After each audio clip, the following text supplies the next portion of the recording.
take it? You seem so far away. Yeah. Well, I have no idea. Monty's galloping around, so. Hello, this is Not a Spring Chicken. Did you know that today is National Regifting Day? So for some of us, regifting? Yeah, of course. And for others, it's like there's no absolute way. So first of all, what is regifting? And why would you do it? And what are tips to be able to do it well? Because see, part of it is regifting, just like the name sounds. It's like you got a gift and you're giving it away again. Or how should we say it? Is that like paying it forward? It means you're cheap. Well, see, part of it does not necessarily mean that you're cheap. It means you didn't have a tag to return the gift. It does not necessarily mean that. It means you didn't get what you wanted from a relative and you give it to somebody else so you don't have to pay for it. Hey, it means you're cheap. See, and I almost think that this is a sexist trait, where I don't think men regift very much, and I think it's more of a female thing. Yeah, well, men do funny things.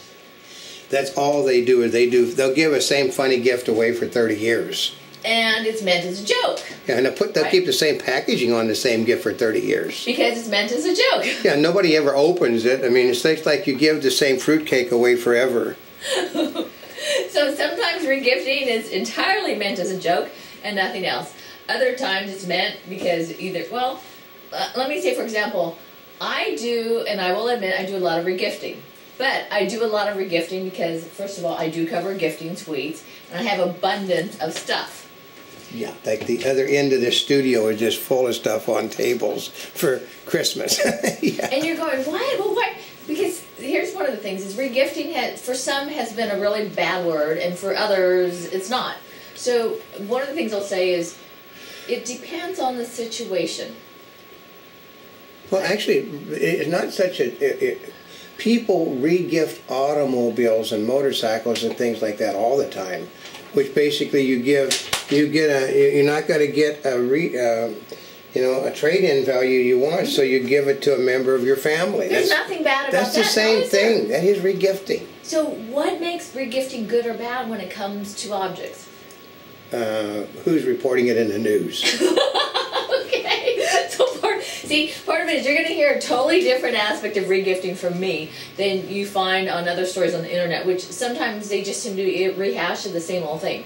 Well, because in my family, we never returned anything we bought for Christmas. Never. Mm-hmm. If they didn't like it, too bad. They got it. You got it? Okay. Yeah. So, and I grew up in a family where we wrote lists. So you wrote exactly what you wanted, right? And if you didn't like the present, there was a gift receipt, and then you exchanged it for what you wanted. Because why waste the money on something you didn't want? So because that's what most American families do, is they buy things that other members in the family don't want. And sometimes it's an absolute joke. So if you listen to us, that is sometimes, if you want to call it, the background when it comes to regifting, whether it's acceptable or not. My father would buy toys that he knew that we were too young to play with. Yeah. Oh, well, there's the, buying somebody a present that you know is not appropriate for them, which you love. You mean, that top that I bought you is too hot and sexy, and, you're not ready for it, so let me borrow it for a while. Yeah, like that. Yeah. So, does that count as regifting? Yeah, you give it to them and regift it back to you. So, if you look at that as a backdrop, okay, so you may change your perspective. One of the things I'll tell you is when you're regifting, unless you're doing it purely as a joke, first of all, you don't have to announce that it is. You can, if it's part of a joke. If it's in the same packaging, you know it's a joke. Yeah.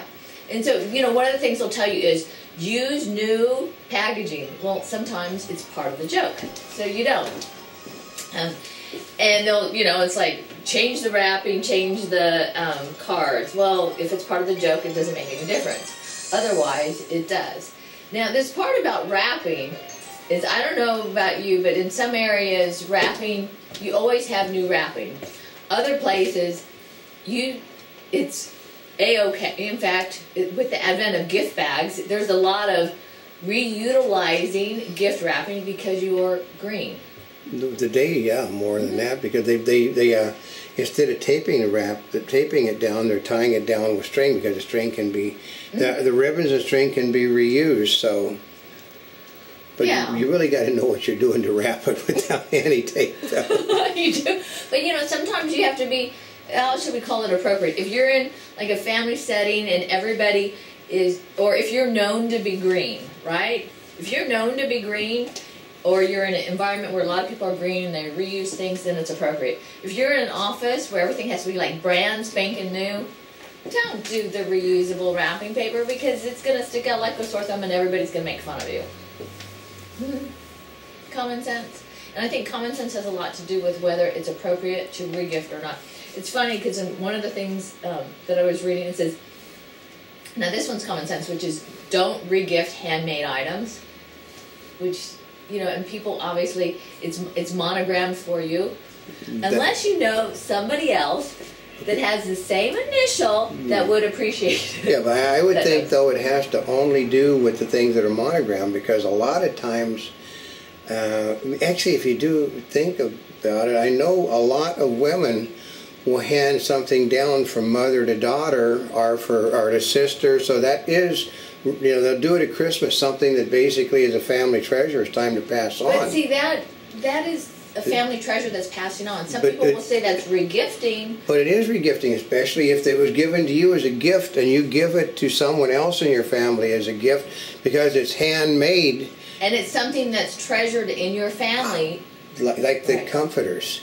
Oh, like they give the grandmother gave a comforter to the daughter gives a comforter to her daughter. It gives the same comforter to the daughter. And because it's handmade and it can never be reproduced. See, every time there's an exception, so part of it is know the situation. Yeah. If it's a monogram thing, you can't, but there's an awful lot of handmade things that are absolutely real valuable things that families give to family members over and over again. Well, and part of it is if it's monogrammed and they have the same initials. Then you're in really good shape, yeah. Yeah, I mean, for example, like our family, it sounds kind of funny, but all the guys are named, the initials are R, and all the girls are J. So guess what? Well, I do it makes know it really easy. In Vince Vaughn's family, they're all VV. Right. The males and the females are all VV. So that rule about never give away something monogrammed, well, it doesn't work in cases like that. Our George Foreman's family, they're all called George. They're all George. So part of it is know the situation. You know, some things make good candidates for regifting, and some will say no, don't do it. Like I was reading one of them, it says don't regift these items because they're telltale signs that they're regifts. And I'm going to say sometimes and sometimes not. Things that are on this list: candles, soap, books, CDs, obscure software, cheesy jewelry, scarves, fruitcake, pens, cologne, box sets of extinct bath products, videos, DVDs, things like that. A lot of those are on the regifting list. I know. Books, I mean, how about an early edition of Dickens' Christmas Carol? How about a DVD that's been out of circulation? Well, we know, for instance, there's a DVD of Not a Spring Chick out there that we can't get our hands on. Which I would love to get. Yeah. Okay. You know, so no, but and so every rule there is and always an exception. Soaps basically. You know, that's never been used, because sometimes soaps are more than a soap, they're a fragrance. I have soaps that are, let's see, they're imported from France. Yeah. I have soaps that look like rock formations. I mean, these are not... They're not meant to be used as soaps, they're meant to be as objects. They're decorative art. Candles are the same way. You don't light modern candles. Modern candles are basically meant to be given to be. They're fragrance candles. You just let them sit and they look attractive. So. And here's the funny part: is they're saying don't regift candles. Well, it's like I know within like my group,